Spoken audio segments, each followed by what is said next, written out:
Konoha is under attack again. Jura's search to kill Naruto Uzumaki would lead to the utter destruction of the village, as his new powers just destroyed Kawaki. But that's not all. Boruto revealed it's not only the village in danger, as the entire planet would be destroyed if they are consumed. However, this doesn't stop him from increasing his harem, as his unlimited Riz gained a new girl called Ada. However, speaking of power, there's a new tailed beast inside Naruto's daughter, Himawari. But ABD, how can that happen? Well, let's start with glazing Boruto, as he claims to be our son and no one can replace him. We cannot replace him. We cannot. As chapter 8 of Two Blue Vortex sees Ada sipping over her new crush, claiming he's too cool. Just like Mitsuki, she's dumped that bum-ass psycho Kawaki and fell in love with the Drip King. Sorry Kawaki, but if that was me, wouldn't let that shit happen to me though. Ada's power forces everyone to fall in love with her, except for Otsutsuki, where she admitted in the past that Boruto was an option. However, he was too young. But now that he's all grown up, Ada can't help but question if Kawaki was the right pick. I mean, this isn't the first time she's seen gushing over Boruto, as in chapter 63, she thought he was hot after he stated it's his right to protect the person he loves, his brother Kawaki. Ada yearns for this treatment, but Kawaki only sees her as a tool, asking to track down Boruto and Mitsuki, where, you know, she stalls him. She made a promise to the young lord in chapter 80 that she wouldn't track him down until he returned to the village. But even now, she's helping to atone for her sins by giving him time to escape. But Ada isn't the only one realizing how unhinged Kawaki has gotten recently, as Delta also tells him to calm his ass down. Their questionable relationship started 3 years ago, when Kawaki forced her to double down on lying to everyone about their switch places and Naruto's death. She admitted to Boruto that he's coming off cowardly, and it makes her sick since it's her fault. However, Kawaki, being unhinged 24/7, tells Delta to piss off if she has a problem with him, despite asking Delta to join him to chase down Boruto 3 seconds later. Meanwhile, Boruto continues his Discord call with Shikamaru, informing about the Shinju and how they will take over the planet. They need an Otsutsuki, and the world will end soon if things don't change. Even Jura mentioned it again in chapter 4, that no matter where you go, know that you can never escape your destiny, Boruto. However, this entire time, he's been trying to defy fate and declared he wouldn't let them win. But before Boruto can learn any new information, he's cock-blocked by Kawaki, who joins the call. He found Boruto's location and that he's cooked up a surefire plan to kill him. But Shikamaru knows he's an imposter, leaking the information. As a result, once they arrive south of the village, nobody is around. Boruto managed to dip out of there in the coldest way possible. Just look at that shit. Flying Raijin, baby. Oh damn, did I just act like Ada? Why are you gay? This makes Kawaki realize something fishy is happening. There was no way for Boruto to sense that he was on his way. Yet, somehow, it's like the young lord knew he was coming, which is when Kawaki realizes Shikamaru has learned the truth about them and double-crossed him. However, Ada ain't the only one cheating on Kawaki, as Mitsuki shows up to discuss his feelings. The two discuss the importance of love and what it truly means. At first, the concept was implanted into Mitsuki by Ada, but in doing so, he's come to realize the truth behind his own. The son that Mitsuki loved is not who he thought. After all, despite Kawaki giving orders to Ada to find Mitsuki, it wasn't to find him and make sure that he was okay, it was to locate Boruto and kill him.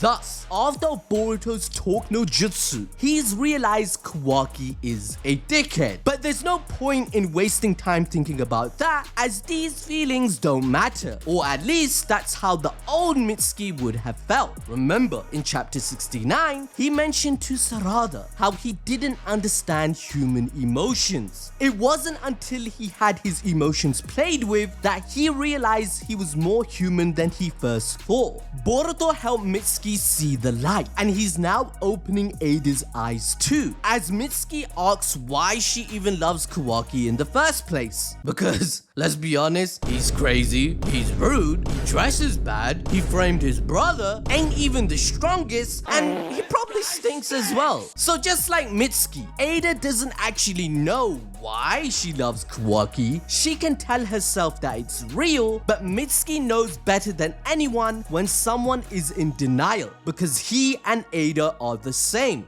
which leads to her being added to the harem, as she wants to go on another date with Boruto to learn everything about her true feelings. Wait a second, aren't we forgetting something? Shikamaru stated that Sarada was important for facing Ada in case she rebelled against the village, but at this rate, they're gonna be fighting over their man. Think about it. In chapter 2, Ada began to catch on that Sarada and Sumire aren't really affected by her omnipotence, as they love Boruto as well. However, there's no time for dates, as Jura finally makes his move. He's finished all the books he could get his hands on and wants to learn more from the man who has 700 chapters to his name, Naruto Uzumaki. That's why he's the GOAT! It seems he didn't get the memo though, as he pulls up to Konoha looking for him. Thus, it's Groundhog Day for the Leaf citizens. These invasions are so common now that they got evacuation procedures ready and waiting to go. Bruh, they need to up their security because they got this man doing it for them. So shit hits the fan when it's confirmed that one of the invaders matches the chakra signal of Sasuke Uchiha. But questions arise as the identity of the other is unknown. Everyone believed that Jura's consciousness spawned from someone we knew, be it Ishiki, Jigen, or anyone else. But the truth is, this chakra has never stepped foot in Konoha before, making them brand new. In chapter 28, we learned that every chakra is registered once it has stepped foot, which means Jigen and Ishiki should be by now. So we cooked up a theory. Make sure to hit the notification bell, because it could be Shibai, the Otsutsuki god. After all, Amada stated he transcended a physical form, leaving to another plane of existence. However, his body remained, that allowed for Damon and Ada to gain their broken abilities in the first place, which means his essence could be part of the tree, just as Ishiki is now. Or secondly, it could be a new Otsutsuki, as Sasuke witnessed 6 of their panels on Earth in chapter 35, where 2 of them were already broken. Now, unlike Ishiki, Jura has no interest in chit-chat, because a bunch of NPC ninja that are way too underqualified for their job, they find themselves on the front lines. This parallels Ishiki in chapter 51, when he invaded Konoha searching for Kawaki. Back then, he asked around for his location without wanting to cause a fuss. Bro even apologized for not taking his shoes off in Naruto's home. But Jura, he turns them into wood-style shish kebabs and just continues in search for books and knowledge. As they stroll around the store, Hidari, like a bored kid, wonders if Naruto is inside, to which Jura, he just looks at him and says, This guy is fucking stupid! he was born like 20 minutes ago, yet Hidari already spent more time in the village than Sasuke. He may as well smash Sakura at this point and create a second Uchiha baby, you know what I'm saying? Disgusting! However, whilst they are searching for knowledge, Kawaki ambushed Hidari. But this goes to show how insane the power scaling in the series is now. Before, when facing Jigen, Sasuke admitted that with his Sharingan, he struggled to react to his rods. However, despite being caught off guard, Hidari, without the Sharingan, dodged with ease. Then there's Jura, who's using wood style, where he managed to take Kawaki by surprise and even reacted to his Sukuna Hikona, which was said to be so fast it was like instant teleportation. Kawaki with stage 2 Karma Seal active with the markings already scales stronger than Prime Naruto and Sasuke combined. He's equal to Limitless Code or more, comfortably being the top 5 strongest character in the verse at the moment. Yeah, he's still got no gift with zero effort at all. He finds himself knocked out cold in front of the famous water tank that made Jura's target, Naruto, famous. At this point, Kawaki is being labeled a bum by everyone. Mitsuki said he died to Boruto, Shikamaru said it, and now even Jura has claimed he can kill him with ease. But wait, for now, Naruto is here. That's right, Jura has finally sensed his Jinchuriki chakra. But wait a minute, Naruto isn't a Jinchuriki anymore, so what gives? Well, the person is Himawari. Like Boruto, she is a prodigy, being able to become a ninja just because she felt like it could be fun. I can't help but laugh and mention how this feels so similar to Vegeta stating the Super Saiyan bargain sale. How did becoming Super Saiyan become a toy thing for a child? Like being a ninja that easy now? You need to up the standards, guys. How dare you? I'm kidding. I mean, she one-punched Naruto. Yeah, it's hilarious, but it was equally as terrifying as this 3-year-old kid achieved more than Neji ever did with a single blow. He's already dead. She completely shut down Naruto's chakra points in one hit and severed Kurama's chakra from him, whilst Neji's 64 palms only shut off Naruto's chakra and not Kurama. No wonder Damien in chapter 77 is shocked and impressed by Himawari's intense presence. During chapter 71, he stated to Limitless Code that although Naruto and Sasuke would not be able to defeat him, he is a different case since he's the strongest. He even complained about the lack of serious opponents. So just based on the logic of the storytelling, Himawari's new tail beast must be scaling even higher than we ever imagined, because if she poses a challenge to the likes of Damon, then just like it was foreshadowed in chapter 1 that she wants to help Boruto, she will make a real difference in saving the world. But how did she get a tail beast? Well, here's your answer. We interrupt this program.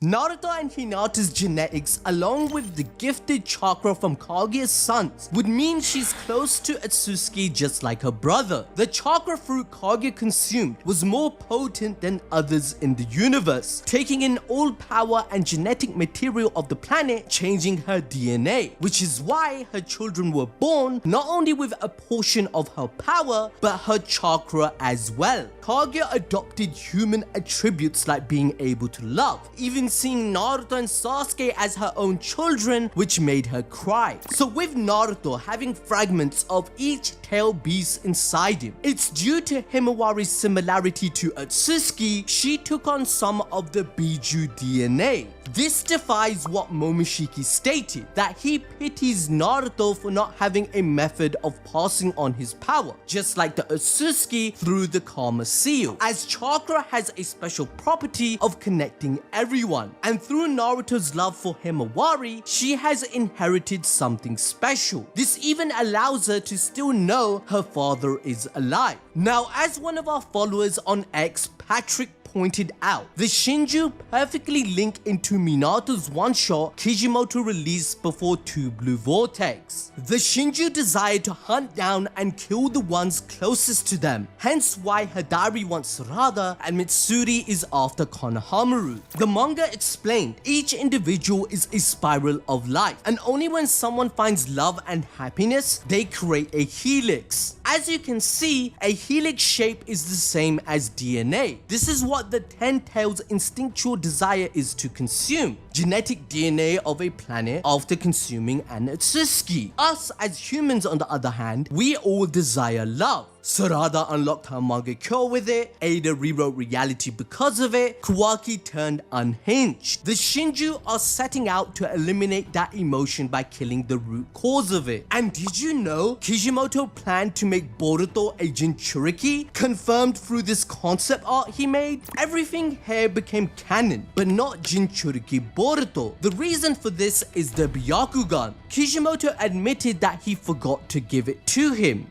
Thus, the initial concept for his power-up has been passed down onto his sister. Himawari has been cooked up to be the perfect Jinchuriki. Kushina stated in chapter 500 that this is due to a rare Uzumaki chakra. It's what allowed Kushina to be the Nine-Tails Jinchuriki, as it completely overpowered him. After all, we must remember that the tail beasts were literally created from Kaguya's chakra, and we know they never truly die as they reincarnate. Remember, Kushina planned to go off herself in the hope to stop the Nine-Tails rampage for a while, but admitted they'd come back. In fact, we literally saw this happen once Rin was killed when the Three Tails was sealed inside her. A tail beast dies when the Jinchuriki host does, as Kurama stated in chapter 95. Yet years later, it had reincarnated and was sealed within the 4th Mizukage. After their death, this is the same thing that happened with all the tail beasts without a Jinchuriki after the 4th Ninja War, as we see in Boruto that they're roaming around willy-nilly enjoying their life.